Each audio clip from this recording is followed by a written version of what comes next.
carbon's in the wrong place. It's in the atmosphere, which it causes harm, but carbon is like the essence of life. So how do we take it out of the atmosphere and use it for stuff? We grow this grass, pulls carbon through photosynthesis, and then we turn it into building materials without burning it in the process up a smokestack. So effectively, we're locking away carbon in the walls and roofs of new homes. Our panel is stronger than oriented strand board. It's not oriented. Ours is a web. That means you're going to get strength in all directions. We also designed it to be pretty much the same density as oriented strand board, so you can put a nail through it in the same way. The cool thing about the technology, we can flex. We're starting with wall sheathing. We can do custom dimension. It's modular. Ultimately, as in our fullest realization of planted, we could effectively be providing like 40% of the materials that go into it.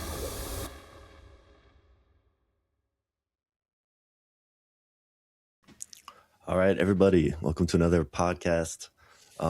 This time we've got Josh on. He's a super cool guy. I've been diving in deep.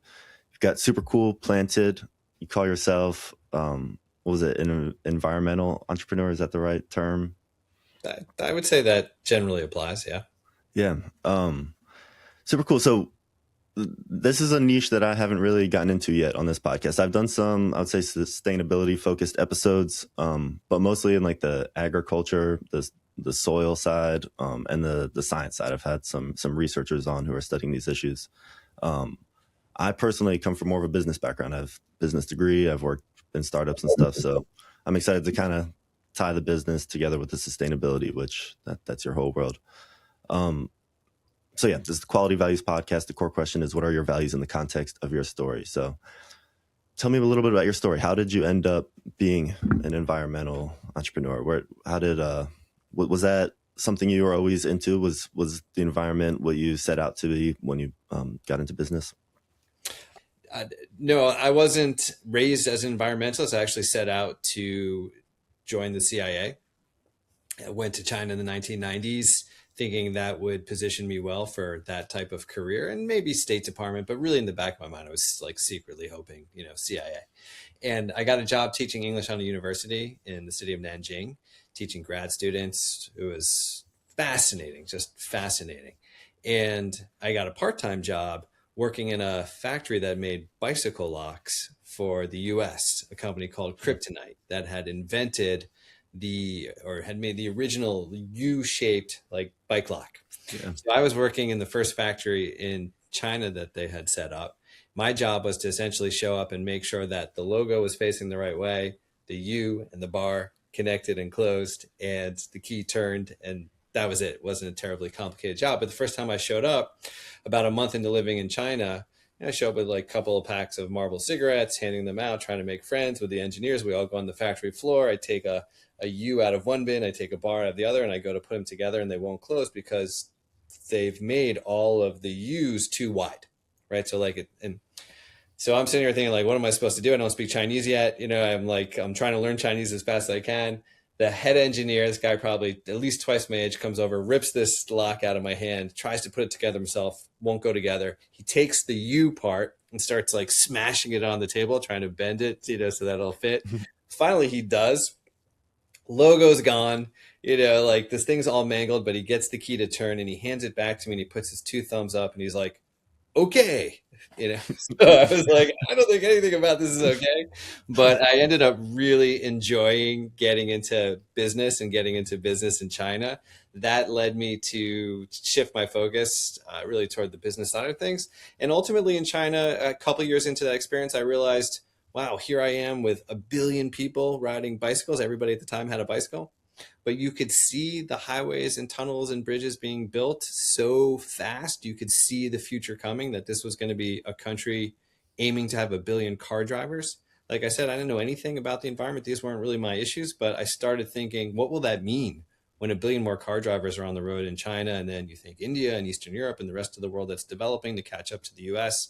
And that really started me down this path, ultimately to think through, how do I combine this interest in business with what I see as these concerns about the environment to enable people to live as well as they possibly can within, the understanding that we're in a finite system, right? So that my version of sustainability is like live as well as you possibly can, given the constraints of nature, and enable other future generations to do the same.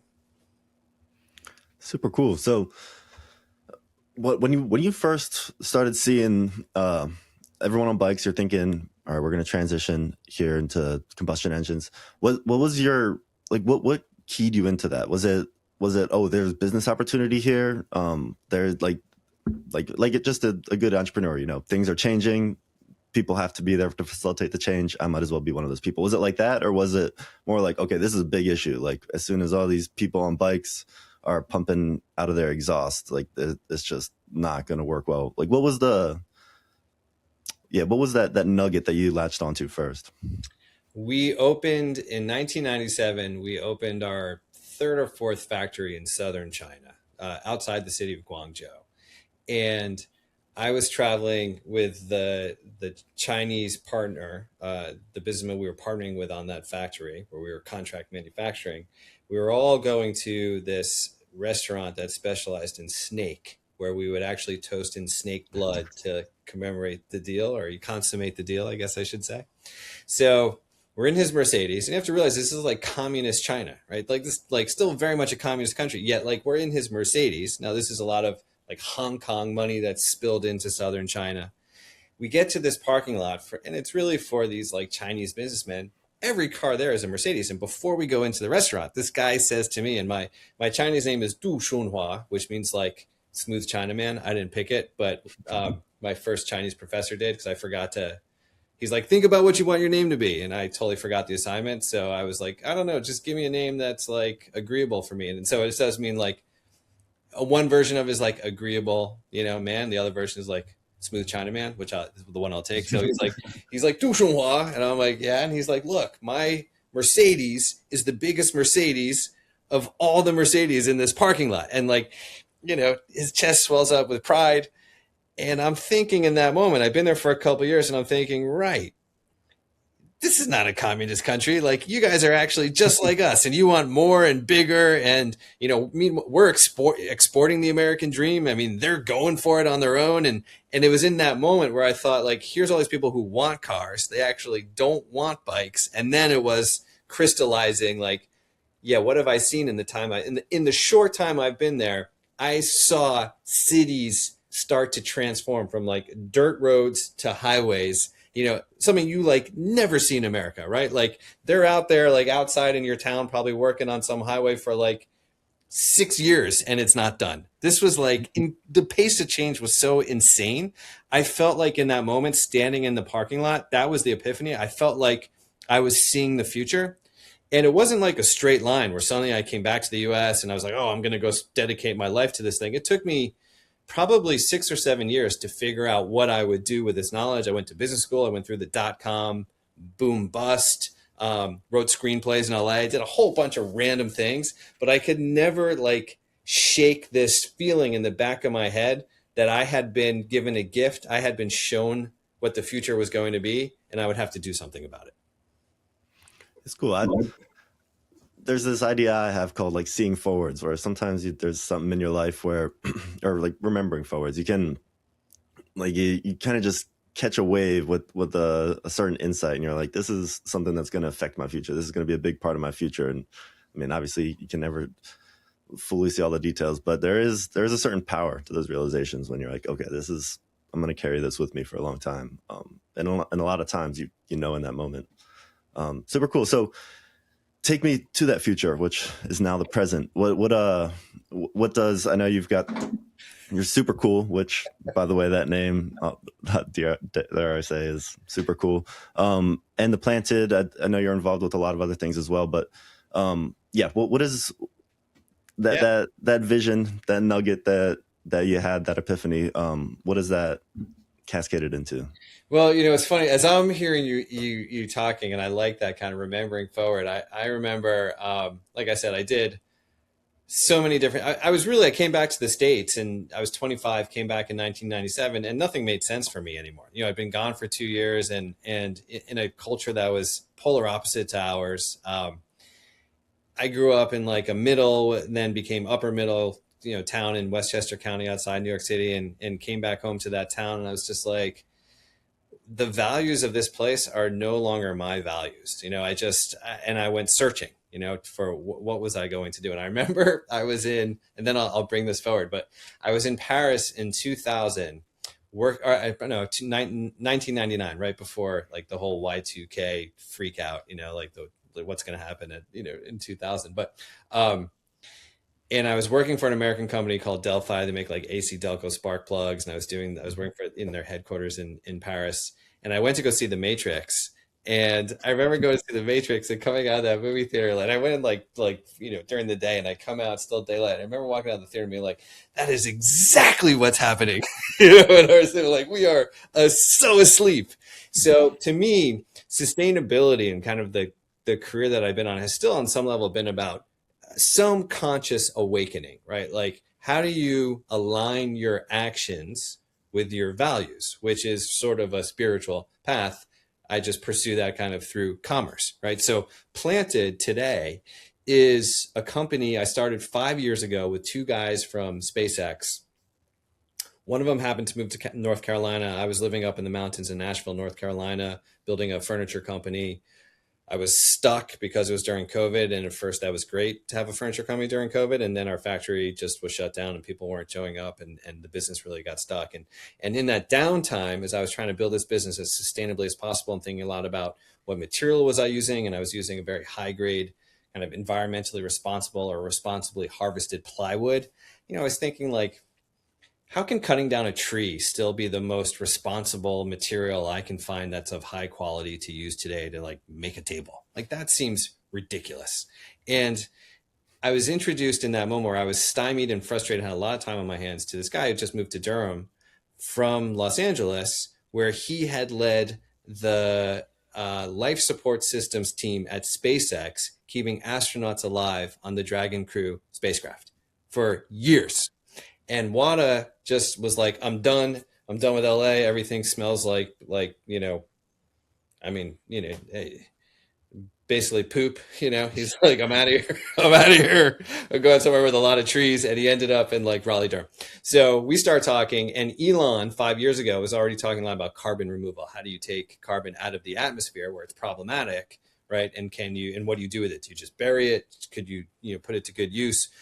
Wada and I really bonded on that. I was thinking like, hey, can we figure out a more sustainable material? Wada was thinking, can we take carbon out of the atmosphere? And we thought, what if we find some biomass, some plant, something, maybe hemp, maybe bamboo, maybe something else that grows much faster than trees and has a really strong fiber, so that we could actually maybe keep trees in the ground, replace timber, and grow that grass, pull carbon, do something useful with it. That's effectively what we figured out how to do. So 5 years later, that is Planted. We grow actually a very fast growing perennial grass, similar to bamboo, but thinner. So we can mechanically harvest it, which you can't do with bamboo. And we took over. So we went down just 45 minutes outside of Raleigh, this town called Oxford, North Carolina, traditional farming, tobacco country. We took over an American Spirit cigarette factory that had shut down. Really cool, like murals on the wall, and it's awesome. We've got 150,000 square feet, and we got tobacco farmers to start growing this grass instead of tobacco because they were losing access to their market. We harvest the grass, and then we built effectively a mill, right? The mill that would create plywood, or this thing called oriented strand board that you build houses out of, the sheathing, the wall panels. But unlike a mill that has huge smokestacks, ours has no smokestack. It's all electric. So we grow this grass, pulls carbon through photosynthesis, and then we turn it into building materials without burning it in the process up a smokestack. So effectively, we're locking away carbon in the walls and roofs of new homes. And we got the largest home builder in America, D.R. Horton, to come in and really partner with us. We have an order from them for 10 million of these panels, which is a lot. It's probably close to 90 to 100,000 homes. And that's basically what we're doing. I mean, that's kind of the nuts and bolts of in my mind, we set out to say, how do we solve climate? What's the problem with climate change? The problem with climate change is carbon's in the wrong place, right? That's like it's in the atmosphere, which it causes harm, but carbon is like the essence of life. So how do we take it out of the atmosphere and use it for stuff and just, kind of flip the model a little bit? And since it's basically in the atmosphere, if we can figure out a cheap way to grow something that goes and gets it, we essentially have like limited resource at our disposal. Let's go figure out how we turn that into a whole bunch of things, starting with building materials. So that's what we do. That's awesome. It's cool hearing you come from the entrepreneurial mindset. Like I said, I've talked with some of these maybe more science focused people, and I've had conversations about getting carbon out of the atmosphere, and my understanding is that to do it without plants requires a ton of energy, and in a lot of cases more energy than you can get from whatever you're trying to do. Whereas plants are they just do it efficiently, regenerative. Do you have like a rough idea of numbers of like how much carbon you're pulling out with these plants? I know some plants like it can vary a lot depending on how deep the roots are. I just kind of know broad strokes how all this works. But do you know, like, I forget the type of grass that you're growing. I forget what you called it exactly. Do you know how well that does at getting carbon from the atmosphere compared to other plants that you could grow on the same field? Yeah, that's a great question, kind of in terms of the carbon intensity of what's in the stock, and then also what's in the soil. So I actually no, I don't have that like fully handy, but we're definitely doing a lot.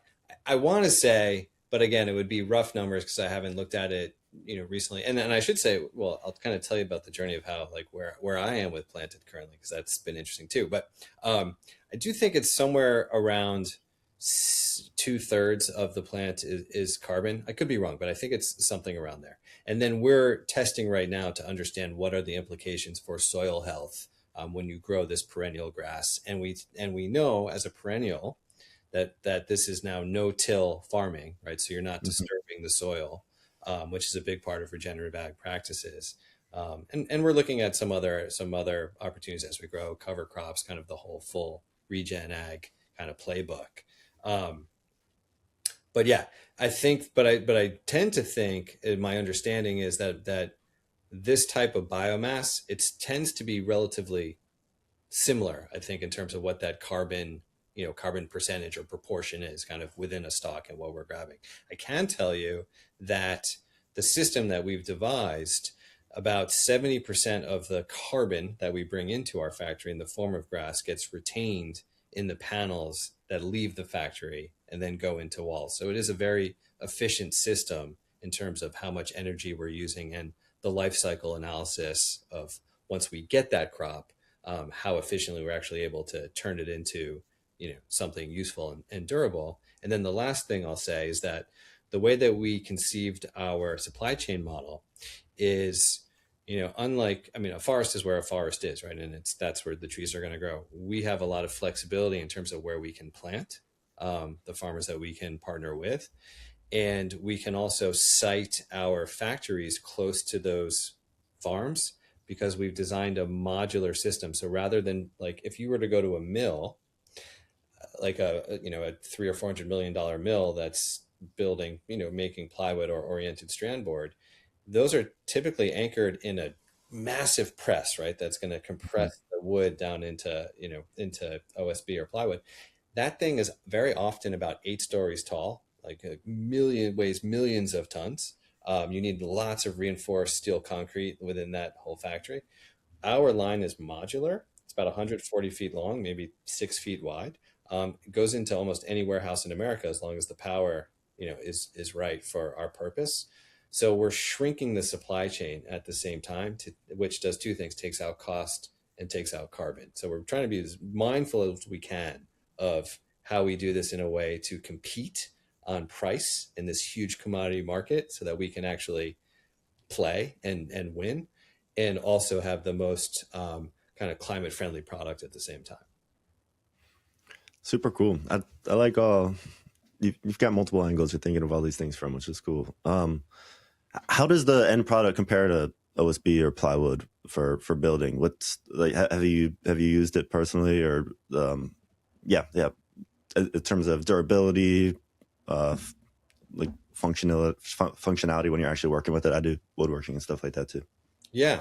So yeah, we've installed it, and we've installed it on a DR Horton home. We did a roof to see what that process would be like.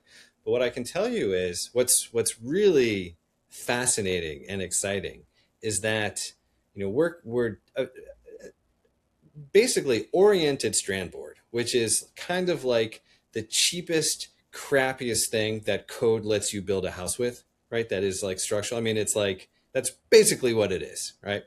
Um, it's oriented in one direction. Like there's one direction that's the strength direction where you're trying to get the chips moving in that direction, right? Um, our panel is stronger than oriented strand board. It's not oriented. Ours is a web. And that's because when we get this grass, we're able to slice it much thinner than you can chip a tree. And so we are pressing, probably almost 10 times more fiber than you are with oriented strand board. And so there's one that does a couple of things. That means you're going to get strength in all directions because you have a web. Two, that means in the event of extreme weather, we have a panel that will actually kind of like a web that it takes longer to get to that breaking point as it Mhm. because it will like that mesh web, right? Three, um, there's very little room for moisture to get into our panel because there's so much fiber being compressed so that it's actually more moisture resistant than the materials we're replacing, which is a really big deal for home building, particularly in humid parts of the country. And then it's stronger, it's more fire retardant, like all those things. It has all those properties. The way we designed it, and the reason why we didn't use something like bamboo, and there's a whole host of reasons, but we also designed it to be pretty much the same density as oriented strand board, so you can put a nail through it in the same way, right? So that uh, a, a person on a construction site actually won't know the difference between using our panel versus what they use today. And that was really intentional, trying to create something that's a drop-in replacement for the materials that are used today. No alternative building technique. Nobody needs to be educated that they're using something from grass instead of trees. And we knew that we had to hit the right price, probably have a superior product to get people's attention, and it absolutely had to just fit the way builders build, not ask anyone to do anything different if they were going to actually use an alternative material. Super cool. The way you're describing the weave kind of gives me a better idea for how it works. And with that, can you go back a little bit to the supply chain and what you're talking about uh with your system that you make it? You said it was like 6 feet by 140 feet. What happens on that 140-foot line, or like how does yeah, what's happening other than just like pressing it down? You're slicing the grass, and then what happens between the slicing and the pressing? It's pretty straightforward. I mean, we still have all of the steps that you would find again at a large scale modern mill making oriented strand board. From some of the biggest manufacturers in America. I mean, these plants are the size of small towns, the functions are the same. We've developed ways to strand our grass. So we built the machines, that are custom made to actually work with the grass to slice it very thin. Um, we have to get that grass to the right kind of moisture level, right? That's appropriate for what we're doing. So we just have a way to, we take it in, get it to the right moisture level, we slice it.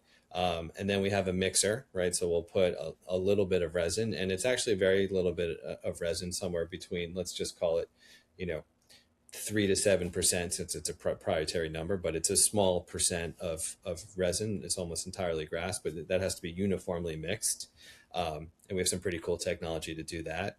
Then it basically goes up onto, kind of the next phase is that it just has to be kind of um, get formatted into a very kind of clean, uniform mat, right? So that it's kind of, same height, just the right, thickness. And then it's basically like flowing on a conveyor belt into what we've built, which is a continuous press, right? Meaning like it's not a stamp. Okay. It's just the materials flowing continuously through this press. And as it's going through the press, it's being compressed. and then out the other end is coming a finished panel. The cool thing about the technology means that we have two variables um, that we can flex, meaning we can make a panel that's a 4 foot by 8 foot, which is probably the most standard use for home building. Um, we're starting with wall sheathing, so that's rough 7/16 inches. But we can so that panel though can be any length, right? We can do 4 by 9, 4 by 10. We can do 4 by 40, right? If so, we can do custom dimension. The other thing that we can do though that's much more important for our future is we can also adjust the depth or the height or the thickness, rather the thickness, right? So we can get to 3/4 inch, we can get to 1.5 inches, and then we can be into studs, right? There's really, in that sense, that's the future for us. And because it's modular, and because rather than having one huge line making one product, our factory has production lines that are running in parallel to each other. So one line can do 7/16 4 by 8 sheets for wall sheathing. One line can do 3/4 inch 4 by 8 for floors, right? Another line can have a custom thickness if you need it for roof decking.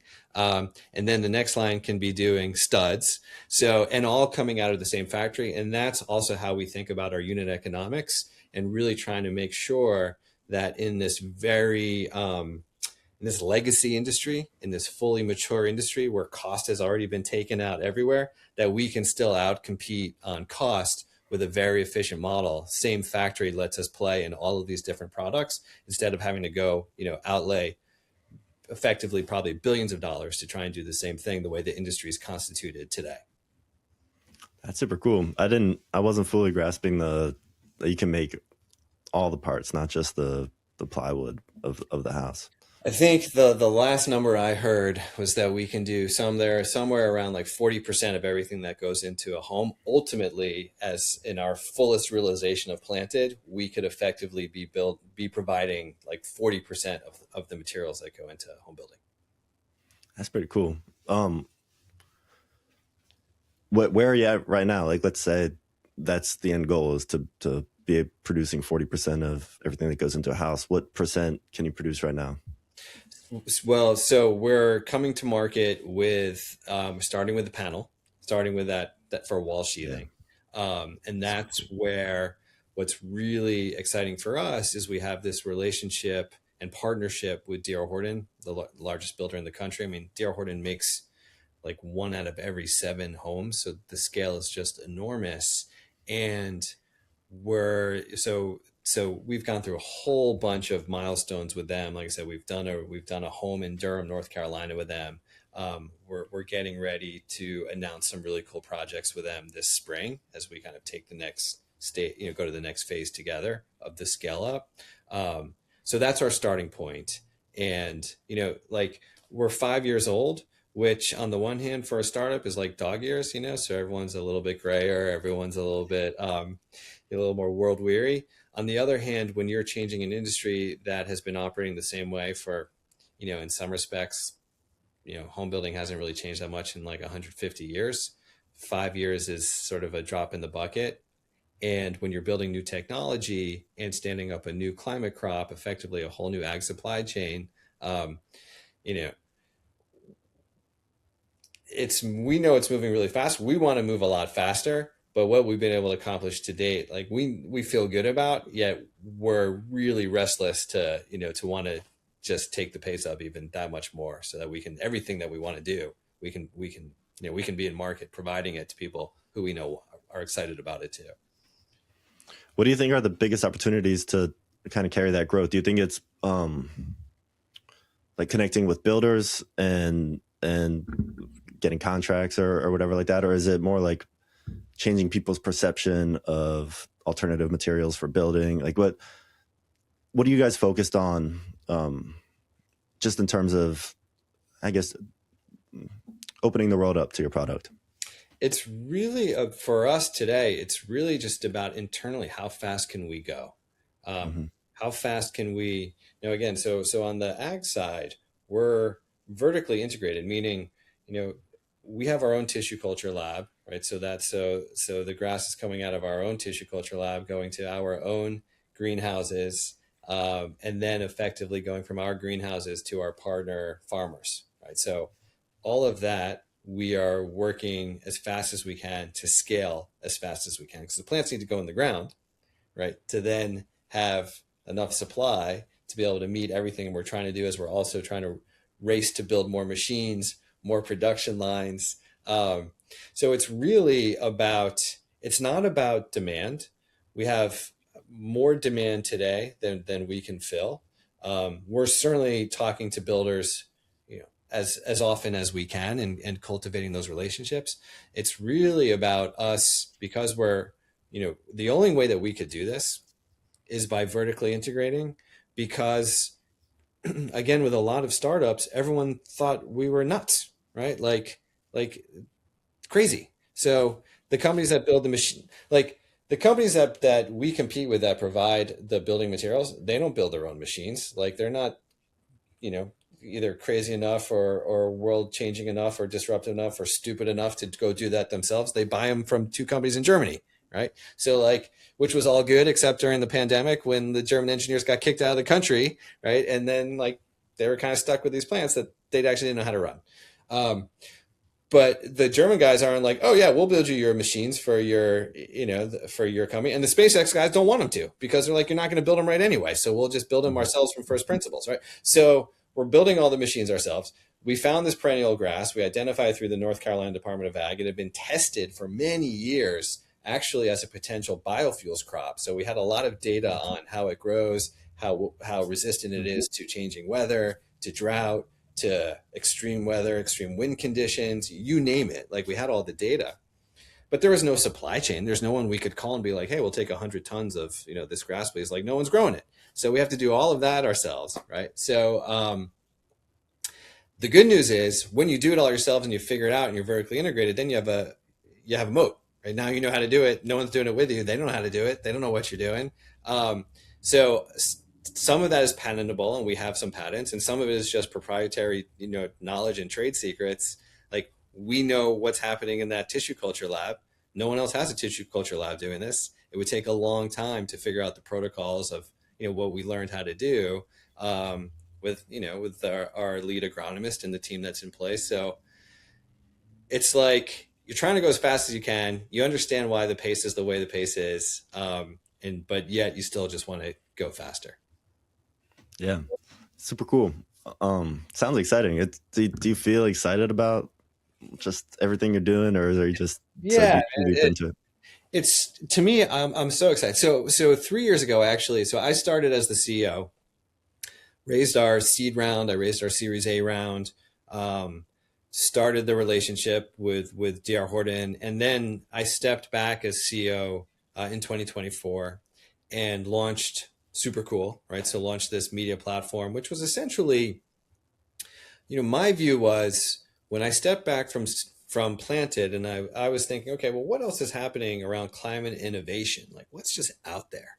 And I was really blown away by what I quickly saw. And what I saw was that, in 2024, and then again in 2025, just clean energy investing in general, globally, hit $2 trillion. So that's solar and wind and EVs and geothermal and modernizing grids. Like $2 trillion was invested in these technologies globally. And in 2025, it doubled for the first time fossil fuels, which was like, kind of runs at like $1 trillion of annual investment. $2 trillion, 2025 in clean energy globally. AI, I think, was like $400 or $500 billion, right? So, and everyone's like, oh my God, AI is like driving, like, it's like, well, yeah, except that the story that's not being told is the fact that this other thing is 4 times bigger. And if you like just step outside the United States, like every country is moving toward the clean economy as fast as they can for a whole host of reasons. Some of it's climate change. A lot of it is independence, right? Like if I've got batteries and I've got electric vehicles and I have wind and I have solar and I don't have to import fuel, then I am not dependent on other countries for this, like for my national and economic security, right? There's all these reasons.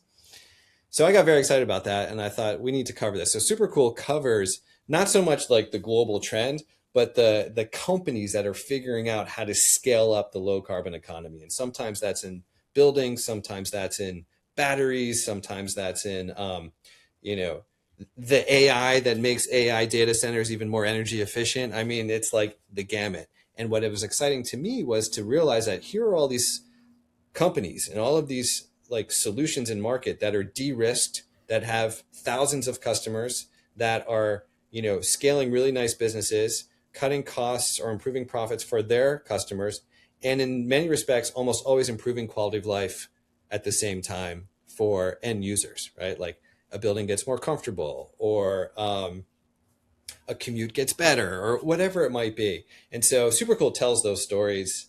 That's kind of our media platform, and we have a course on how you actually market and, you know, gain customer adoption, that type of thing.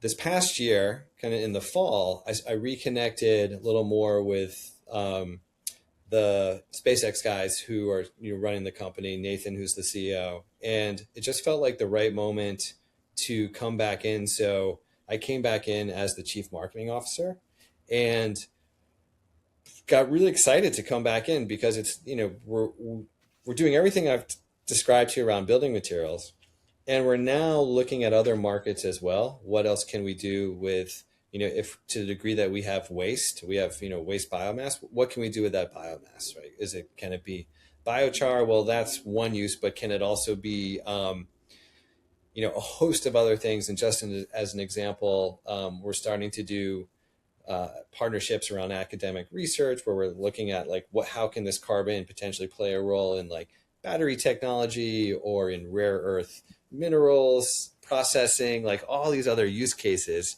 So I think it's incredibly exciting. Yeah, I just think it's you know, so the last thing I would say is like we've been so fortunate around building products and what we're trying to do with really big partners in that industry. So we are first and foremost this building materials company, and yet we're also evolving to become more of a like a carbon products platform where we can put a, you know, a lot of products in market across different industries. And so that's a very exciting story to, you know, begin to tell, and as we evolve where the company's going. Yeah, that's super cool. Interesting. So the super cool, that's the media. And that's earlier when I was asking the questions on like, were you trying to change the culture and prime the world for this? That's kind of that's what I was thinking. I was like, oh, is that where the media comes in? But I see. And so I've always been trying to change the culture, you know? yeah. Well, I should say it differently, Jacob. I should say it differently. In a way, like when I came back from China, and before I started my first company, which was in 2004, I went through what I would characterize as my like activist phase, where I would be, you know, very angry with people for like leaving the lights on in my family's house. Or, you know, I remember going into New York City when I had come home from China with my mom, and we were maybe going out to dinner, and I'm like looking around Manhattan, and I remember being like, why are all the lights on? You know, it was like 10 o'clock at night in these office buildings. And my mom looked at me and she's like, I think you might need some therapy, you know? And I was like, I probably do, but I'm still pissed off. And eventually the realization that I came to for myself was me being angry really only led to people who I loved not wanting to hang out with me. I wasn't really changing their behavior. Ultimately, like 2 decades ago, my first media company was called The Lazy Environmentalist, and that was a Sirius XM radio show and then a reality TV show I hosted that I made with the guy who created Queer Eye for the Straight Guy. I don't know if you remember that show. This was like a makeover show on Sundance Channel, where I would travel around America helping lazy Americans go green without having to work very hard. So it's like, am I trying to change the culture? A little bit, but I'm also trying to find this like middle place where I can show businesses or business people or consumers that not all sustainable options, but a lot of sustainable options are much better than they think they are, and actually fit how they want to live, or how they want to run their businesses, and are probably better and would outperform the conventional stuff they're using today. Not in every instance. So there's some curation here, but that's what has me excited. that's what I'm optimistic about, because I see more and more of those solutions, especially in a business context. And I feel like in business, the scale's just so different, right? Like there's this company, people are always talking about, reduce, reuse, recycle. Of course, there's a company called Our World, that has the contract for the crypto arena in LA. Like you go to a Lakers game, you're going to use a reusable cup because that is the only option there, right? So thousands of people every night are using a reusable cup because a business system and a logistics system went into place run by a company that is doing that at a price that makes sense for the crypto arena, and they're making money, right? So, and the scale is just much bigger. And so I see a lot of examples like that, and I get very excited about them. Yeah, that's awesome. It sounds like you've found a much more functional outlet for that I don't know, call it bitterness rather than just Angst. Yeah, angst. Better outlet than bitterness for the angst. How about that? Interesting. We touched on it a little bit. What we were talking about your takeaways from China. I noticed I was looking through your LinkedIn. I noticed you speak French and Chinese, at least to some degree. You mentioned you stayed in Paris. I'm curious. Like, I mean, it sounds like you've got some Europe, some Asia in your background. As an American, like, how do you feel about our sustainable practices, like compared to the rest of the world? Do we have room for growth? Are we leading the way in some areas? Yeah, what's your sense on America relative to these other places you've been? Well, my sense is that we are unfortunately not really leading the world. The place that's really leading leading the world in terms of just technology or scaling of technology is China, and in across nearly every technology around clean energy, from solar to wind energy to geothermal. You can put nuclear in there if you want, to EVs. I mean, they are doing what I think a lot of people in America wish that we would be doing. And when we talk about revitalization and American manufacturing and things that, the Biden administration worked on, the Trump administration talks about, we're just losing an opportunity. And the concerning thing I would say is that just because America decides that we don't want to collectively really double down and invest into these industries, that doesn't mean we get to tell the world to stop doing it. And the world is not stopping to do it. So when you look at automobile markets around the world, and you see, China is probably almost at 50% EVs, I think, last year. And you see other markets in Europe where the percentage of EVs keeps going up. And people have this sort of snapshot mentality where they're like, oh, whatever, like America's only like 8% EV market share. And it's like, well, yeah, but what was it 10 years ago? It was zero, right? So like, 8% is massive if you start to look at what that growth curve looks like. So China is exporting those technologies around the world. And the challenge that comes with that too is when you're exporting energy, you're effectively exporting influence. Someone said to me recently, and I hadn't thought about this way, in the last century, Standard Oil, right, the Rockefeller's company, basically decided which countries around the world were going to develop economically. Right? Were you going to get access to oil? Were you going to get oil infrastructure? Right? And if you got the energy, you could develop economically. Today, the Standard Oil in the 21st century isn't a company; it's a country. It's China. And so Pakistan, I think over the past year, basically increased the output of their energy by 50%, of what their grid capacity was, and it was all solar, and it was all coming from China. Right. So it's like, it's crazy. And we just don't have an understanding of it in America. I think culturally, there's no question that, European countries have a different sense of sustainability. And what I mean by that is, if you think about, like, if you're a city planner, right? And if you're the mayor, you just work in city government, and the goal is to increase quality of life in a city. Right? Hey, we want to increase quality of life for our residents. Well, what are you going to do? How are you going to do that? what you're probably going to do is you're going to say, well, we have to make this city more walkable. We probably have to put in some protected bike lanes. We should really make the public transit system efficient, run on time, clean, so that it's cheap and affordable for people to get around, right? All of those things cut carbon, right? So all of the strategies that you're going to do to actually improve quality of life in a city, maybe we should green it, plant some more trees. People really like that, right? Like all the quality of life stuff are actually carbon cutting strategies, and all the carbon cutting strategies are all quality of life strategies, right? So it's like when you see cities that are mindful of that, those cities, there are places in America that are awesome. And don't get me wrong, there's a lot of cool stuff happening here, but we're not the leader in either of these ways. In the scaling of technology, we are the leader in like inventing technologies, but the scaling's happening elsewhere. And then more of like the, lifestyle, but that's really sort of like, or maybe I should say the societal sustainability, that's happening elsewhere too. Interesting. That's a cool perspective. All right, I had one point that I jotted down earlier I wanted to ask you about. Are you familiar with the soil food web? No. This is really going to be my only suggestion to check that out, because the people I've had on who are kind of, I just call them nerds about regenerative agriculture and stuff like that, whether they're science or research or whatever they're doing, that all those paths end up leading back to the soil food web.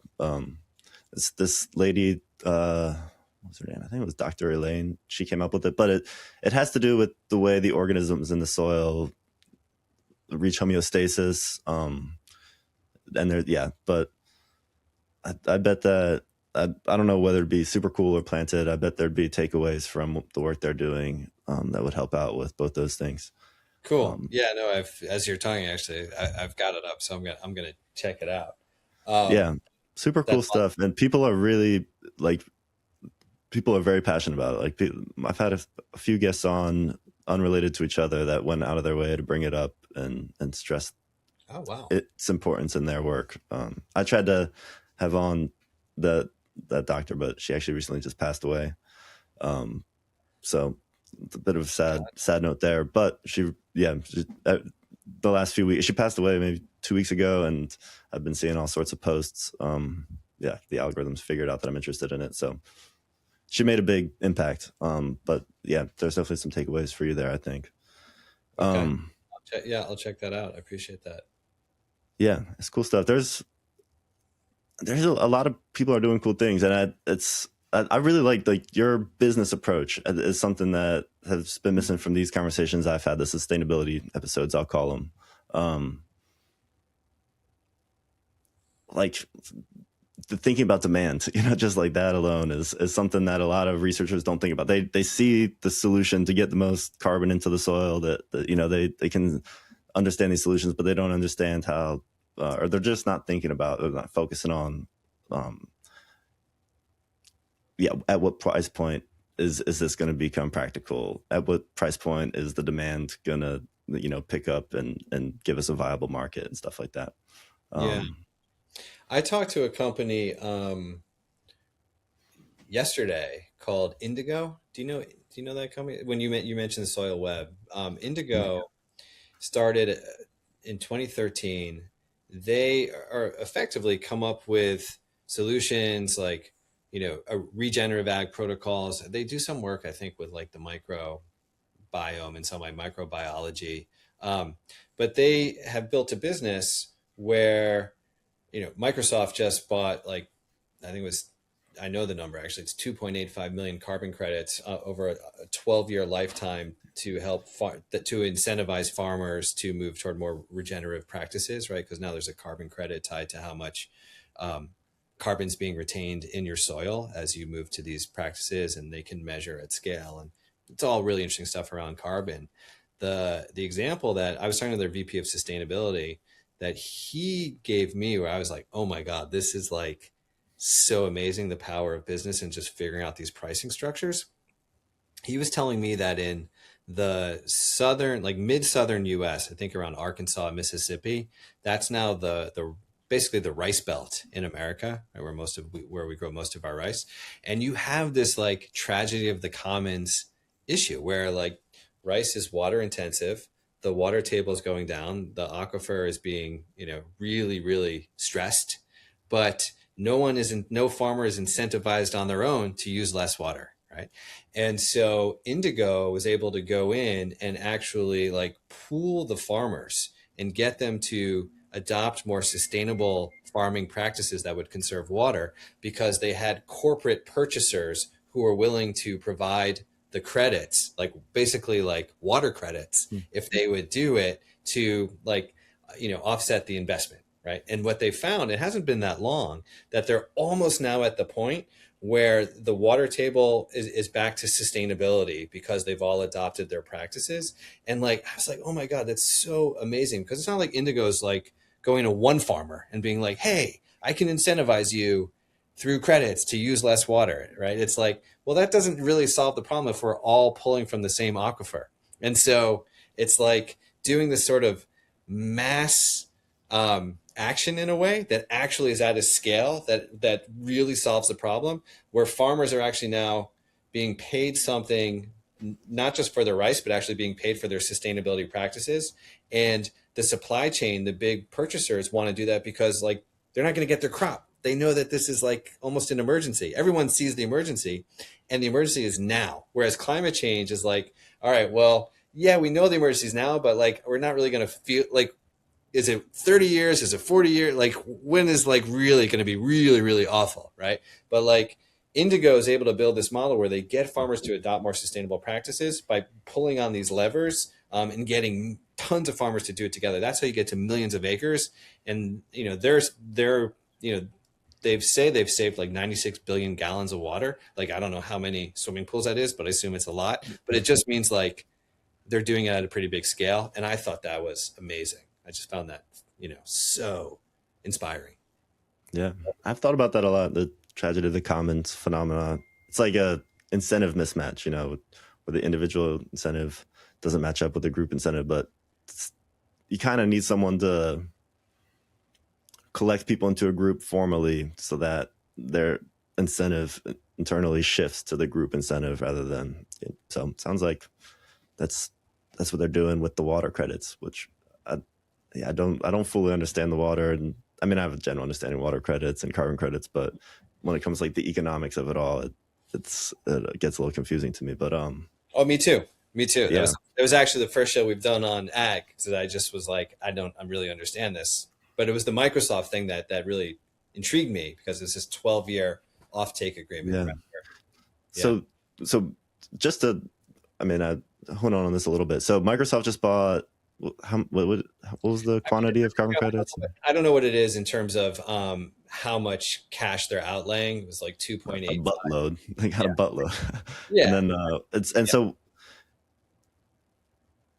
how does that work exactly? So they buy the credits, and they're what are they trying to do? You brushed over it a little too fast for my. What Microsoft is trying to do is to say, Microsoft's trying to say, over the course of our history, our operations have emitted X million of tons of carbon into the atmosphere. How do we basically like neutralize that, right? How do we go, sequester million, the same amount, right? So they have to find partners that have these carbon sequestration or carbon removal, right? Opportunities. So you come back to the soil, people are looking at the soil as a place where healthy soil will store a lot of carbon. So how do you make soil healthier, right? So how do you sequester?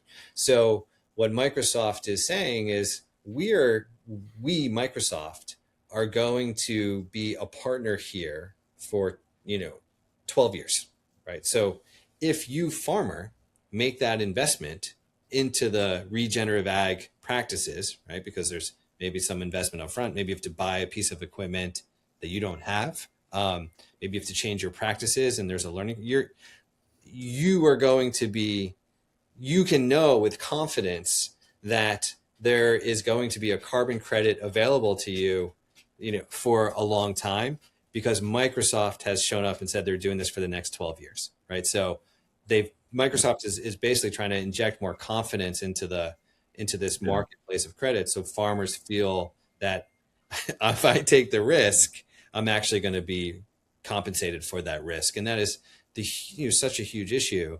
One of the things that this guy from Indigo had said to me, he's like, people have this impression that farmers are risk averse. We work with planted with a lot of farmers, so I don't have that impression, but I know that generally that is farmers are conservative. What the guy from Indigo said to me is like, farmers are actually risk saturated. All they have is risk, right? Every season is risk. Should I take this loan? Should I buy this new machine? What's the weather going to be? I mean, fundamentally, it's all risk, right? And you have, let's say, 40 growing seasons in your lifetime. If one goes wrong, it sets you back for years. So when someone shows up and says, hey, I've got a solution for you, you should do regenerative ag. It's not, the farmer's not hearing like, oh, tell me about this new philosophy, or, oh, tell me about these new practices. The farmer is hearing like, you're asking me to take a bet, right? Or to make a bet.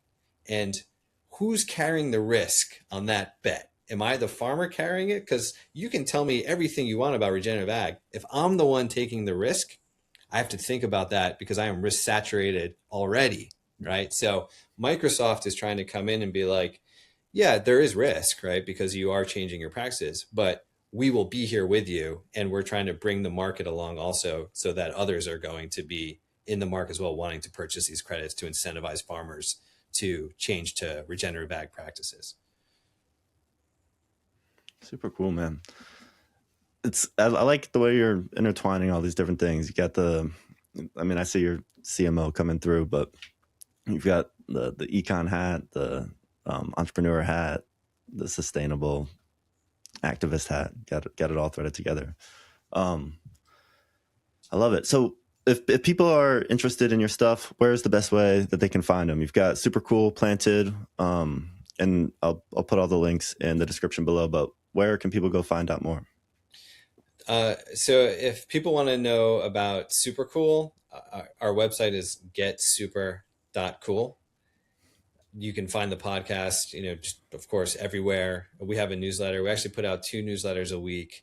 We put out one that's called Deployed, which is like what happened this past week to move the low carbon economy forward, what opened, what solar project just happened, what mass timber building came online, what green school just, started taking kids for the first, their first class or whatever. So we're kind of chronicling how this is scaling up. That's called Deployed. And then we have the playbook, where kind of like the conversation that you and I are having today, Jacob, we go deeper on one company and like, how is this one company kind of, what's their solution? And we really spend a lot of time also trying to understand, like, why are they succeeding? Like, what is the secret to market adoption for them? What's their, is it a marketing playbook? Is it a value proposition where, just like an example, instead of, there's a company called Form Mobility that basically provides like huge electrics, 18 wheelers. Those are really expensive. So they're like, well, what if we just make it a monthly subscription that costs less than diesel? Maybe we'll make it easy for people, right? So they're not actually like, the secret sauce is in the value proposition. And so we go deep into that kind of thing. So that's our newsletter. And you can find, find us getsuper.cool. I tend to be mostly on LinkedIn. If any of your listeners want to connect with me there. Awesome. Well, Josh, thanks for coming on. This was a really cool episode. Glad we got to make it happen here. Likewise. Yeah. Thank you, Jacob. Yeah. I appreciate it. Appreciate the questions. It's a good chat. All right. Thanks everyone listening. Remember to go check out Josh's links in the description everywhere this is posted. Thank you all.